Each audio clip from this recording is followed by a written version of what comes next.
அனைவருக்கும் வணக்கம். எல்லாரும் ப்ரிப்பரேஷன்லாம் எப்படி பண்ணிட்டு இருக்கீங்க? எல்லாம் நல்லபடியா போயிட்டுருக்கும்னு நெனைக்கிறேன். பாலிட்டி படிக்கும்போது நெறைய பேர் ஒரு மிஸ்டேக் பண்ணுவாங்க. என்னன்னா, ஆர்டிகிள்ஸ் மட்டும் படிச்சுட்டு அத அப்படியே விட்டுடுவாங்க. ஆனா, அந்த ஆர்டிகிள்ஸ கோர்ட் எப்படி இன்டர்பிரெட் பண்ணுச்சு? எந்த கேஸ் இந்திய அரசியலமைப்புல பெரிய சேஞ்ச் கொண்டு வந்துச்சு அப்படின்னு தெரிஞ்சா தான் பாலிட்டி கம்ப்ளீட்டா புரியும். எஸ்பெஷலா parliament power, fundamental rights, amendment power மாதிரி டாபிக்ஸில் இம்பார்ட்டண்ட் கேசஸ் தான் ரொம்பவே முக்கியம். ப்ரிலிம்ஸில் டைரக்ட் கொஷின்ஸ் வரலாம், மெயின்ஸ் ஆன்சரில் எக்ஸாம்பிள்ஸாக யூஸ் பண்ணலாம். ஸோ இன்றைக்கி நம்ம பார்க்க போகிறது இந்தியன் கான்ஸ்டிடியூஷனில் ரொம்ப முக்கியமான ஒரு கேஸ் தான் பார்க்க போகிறோம். சங்கரி பிரசாத் கேஸ். இந்த கேஸ் எதுக்காக வந்தது, இதில் சுப்ரீம் கோர்ட் என்ன ஜட்ஜ்மெண்ட் கொடுத்தது, அது பின்னாடி வந்த கேஷ்வநந்தா பாரதி மாதிரி பெரிய பெரிய ஜட்ஜ்மெண்ட்ஸ்க்கு எப்படி பேஸாக இருந்துச்சுங்கிறத ஈஸியாக புரிஞ்சுக்கிற மாதிரி பார்க்கலாம்.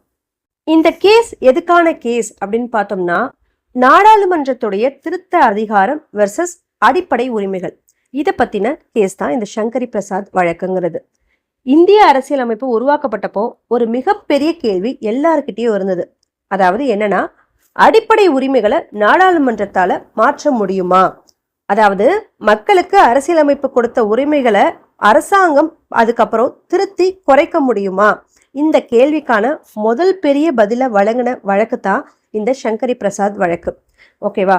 இந்த வழக்கு இந்திய அரசியலமைப்போட வரலாற்றில் மிக முக்கியமான ஒரு வழக்கு. ஏன்னா இந்த வழக்கில் தான் என்னது முதலா ஆர்டிகல் 13, ஆர்டிகல் 368, கான்ஸ்டிடியூஷனல் அமெண்ட்மெண்ட், பார்லிமெண்ட்டுடைய அமெண்ட்மெண்ட் பவர், இதை பற்றின பெரிய விவாதங்களே நடந்தது.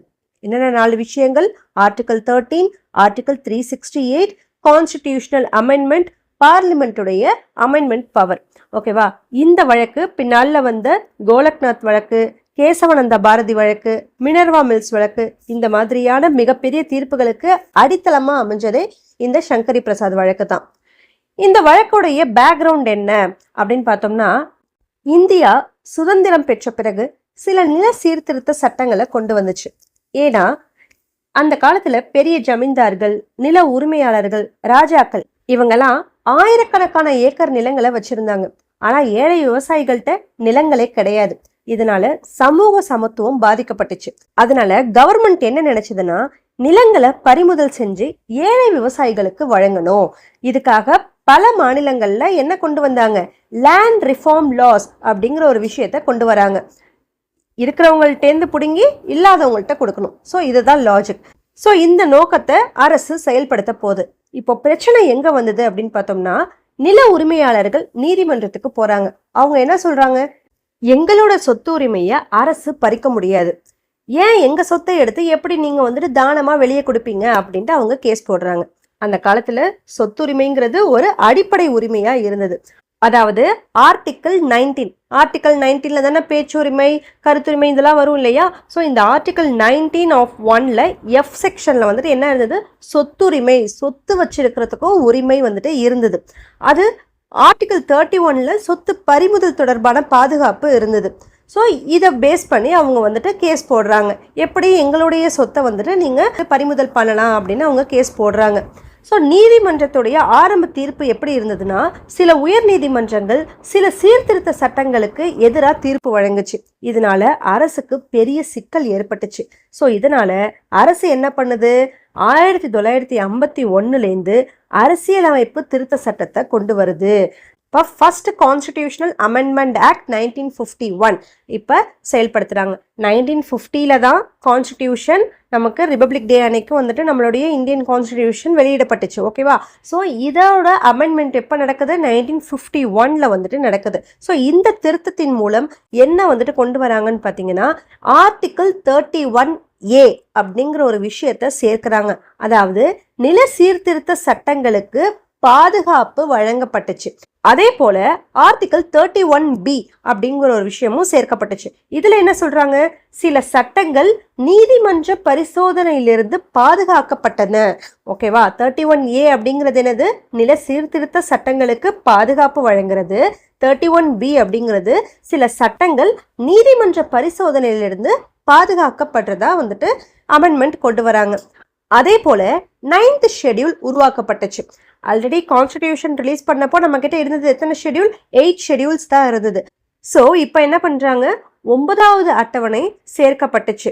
இதுல சேர்க்கப்பட்ட சட்டங்களை நீதிமன்றத்தால எளிதில் சவால் செய்யவே முடியாது. ஓகேவா? 9th ஷெட்யூல்ல ஒரு விஷயத்த கொண்டு போய் வச்சுட்டாங்க அப்படின்னா அதை வந்துட்டு என்ன பண்ண முடியாது, அதை நீதிமன்றத்தால கூட கேள்வி கேட்க முடியாது. இப்போ நெக்ஸ்ட் என்ன ஆகுது, இந்த விஷயத்துக்கு எதிர்ப்பு கிளம்புது. இந்த திருத்தம் அடிப்படை உரிமைகளை பாதிக்குது, அரசியல் அமைப்பை திருத்தி மக்களோட உரிமைகளை குறைக்க முடியாது, இப்படி சொல்லி சங்கரி பிரசாத் உள்ளிட்டவங்க என்ன பண்றாங்க, நீதிமன்றத்துல சவால் செய்யறாங்க. அவங்க எதிர்த்து கேஸ் போடுறாங்க. நீங்க என்ன பண்றீங்க, மக்களோட உரிமைகளை குறைக்கிறீங்க அப்படின்னு சொல்லி அவங்க எதிர்ப்பு தெரிவிச்சு கேஸ் போடுறாங்க. இப்போ அரசியல் அமைப்போட மைய கேள்வி, இந்த வழக்கோடைய மைய கேள்வியா என்ன வருதுன்னா, நாடாளுமன்றம் ஃபண்டமெண்டல் ரைட்ஸ் அடிப்படை உரிமைகளை திருத்த முடியுமா? இதுதான் இந்த வழக்குடைய மைய கேள்வியா அமையுது. இந்த வழக்கில் பார்த்தோம்னா 2 முக்கியமான ஆர்டிகிள்ஸ் ஒன்னோட ஒன்று மோதுது. என்னென்ன ஆர்டிகிள்னு பார்த்தோம்னா ஆர்டிகிள் 13 அண்ட் ஆர்டிகிள் 368. ஆர்டிகிள் 13 என்ன சொல்லுது, அடிப்படை உரிமைகளுக்கு எதிரான எந்த சட்டமா இருந்தாலும் அது செல்லாது. அதாவது அடிப்படை உரிமையே மீறுற சட்டம் வந்துட்டு என்ன ஆகுது, இன்வாலிடா ஆயிடும். இதுதான் ஆர்டிகிள் 13 சொல்லக்கூடிய பாயிண்ட். அதுவே ஆர்டிகிள் 368 என்ன சொல்லுது, நாடாளுமன்றத்திற்கு அரசியலமைப்பை திருத்தும் அதிகாரம் உள்ளது அப்படிங்கிற ஒரு விஷயத்த ஆர்டிகிள் 368 சொல்லுது. இப்போ மிகப்பெரிய ஒரு குழப்பம் ஏற்படுது. என்ன கேள்வி வருது, கான்ஸ்டிடியூஷனல் அமெண்ட்மெண்ட்ங்கிறது ஆர்டிகிள் 13ல வரக்கூடிய சட்டமா? அப்படி இருந்தா ஃபண்டமெண்டல் ரைட்ஸை திருத்த முடியாது. அப்படி இல்லைன்னா நாடாளுமன்றத்தால இந்த சட்டங்களை திருத்த முடியும். இதுதான் இங்க முக்கியமான விவாதமே. மனுதாரருடைய விவாதமா என்ன இருக்கு, அதாவது சங்கரி பிரசாத் தரப்பு வந்துட்டு என்ன சொல்றாங்க, ஃபண்டமெண்டல் ரைட்ஸ் அடிப்படை உரிமை அப்படிங்கிறது புனிதமானது, அடிப்படை உரிமைகள் மக்களுடைய பாதுகாப்புக்காக வழங்கப்பட்டது, அதை வந்துட்டு நாடாளுமன்றத்தால மாற்ற முடியாது அப்படிங்கிற ஒரு விஷயத்த சொல்றாங்க.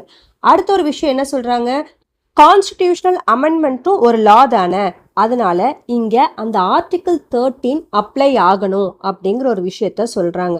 3வது விஷயமா என்ன சொல்றாங்கன்னா, இல்லைனா பார்லிமெண்ட்டுக்கு அன்லிமிட்டடான பவர் கிடைச்சிடும், அவங்க இஷ்டத்துக்கு என்ன வேணாலும் செய்யக்கூடிய ஒரு பவர் அவங்களுக்கு கிடைச்சிடும் அப்படிங்கிறத சொல்றாங்க. ஸோ இந்த 3 விஷயங்களை அவங்க எடுத்துரைக்கிறாங்க. யாரு, சங்கரி பிரசாத் தரப்பு.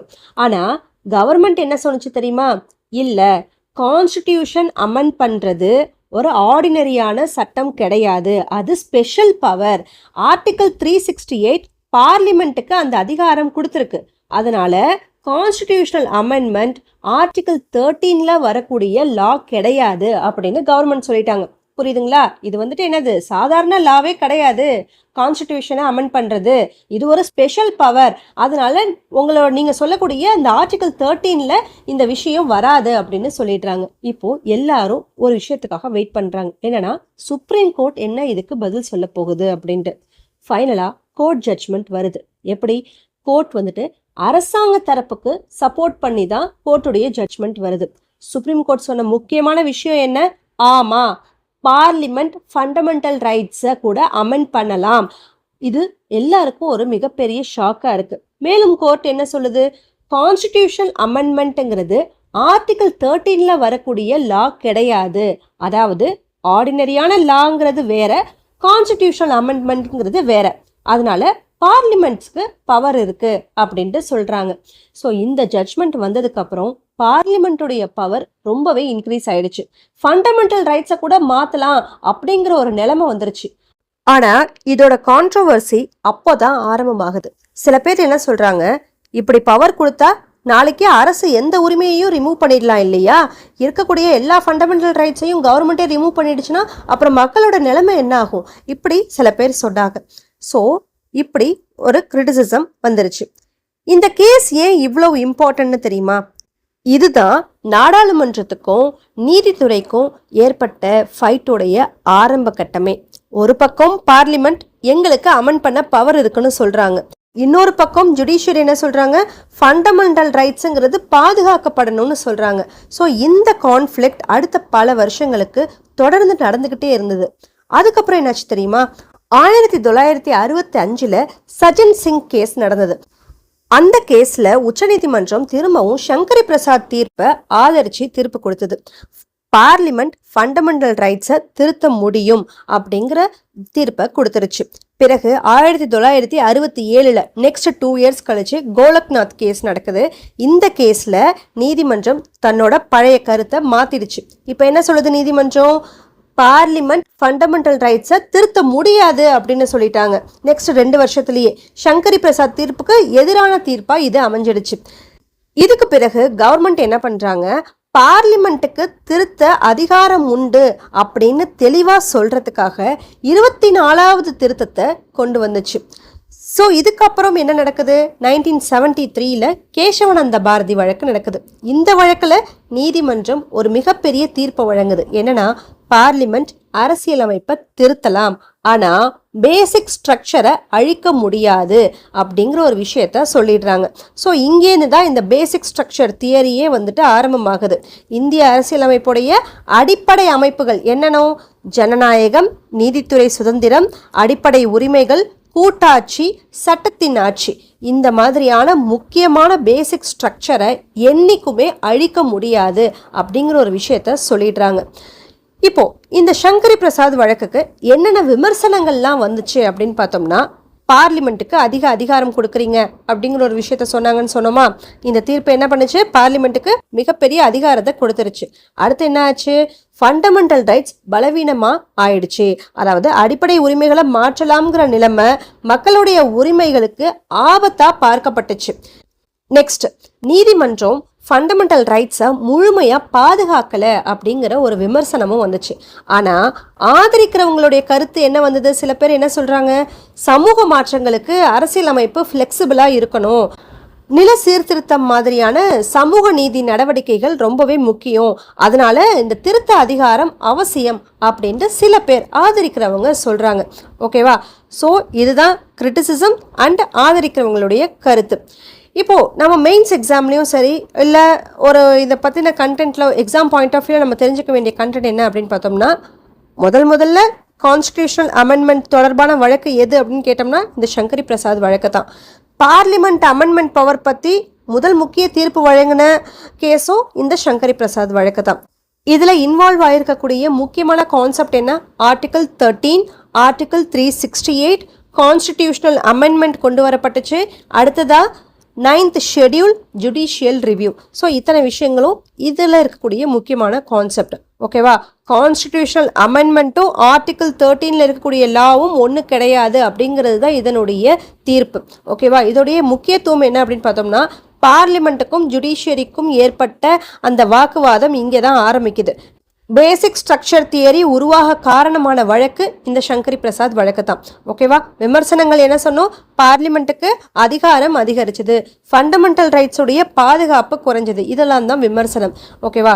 முடிவா இந்த சங்கரி பிரசாத் வழக்கு இந்திய அரசியலமைப்போட திருத்த அதிகாரம் தொடர்பான முதல் மிகப்பெரிய தீர்ப்பு. ஓகேவா? இந்த வழக்கில் நாடாளுமன்றத்துக்கு அடிப்படை உரிமைகளையே திருத்துற அதிகாரம் வழங்கப்பட்டுச்சு. ஆனா இந்த தீர்ப்பு பின்னால பல அரசியலமைப்பு விவாதங்களுக்கு காரணமாச்சு. இறுதியா கேசவானந்தா பாரதி வழக்கு மூலமா பேசிக் ஸ்ட்ரக்சர் டாக்டரின் உருவாகிற பாதையை இந்த வழக்கு தான் தொடங்கி வச்சுது. அதனால இந்த சங்கரி பிரசாத் கேஸுங்கிறது இந்திய அரசியலமைப்பு வரலாற்றுல மிக முக்கியமான மைல்கல் வழக்கா கருதப்படுது. ஓகேவா? இவ்வளோதான் இந்த சங்கரி பிரசாத் கேஸோடைய டீடைல்டு ஸ்ட்ரக்சர்ட் வியூ. இப்போது மேலும் அடுத்தடுத்த கேஸ் பற்றி அடுத்தடுத்த வீடியோவில் நம்ம பார்க்கலாம். So stay connected. நன்றி.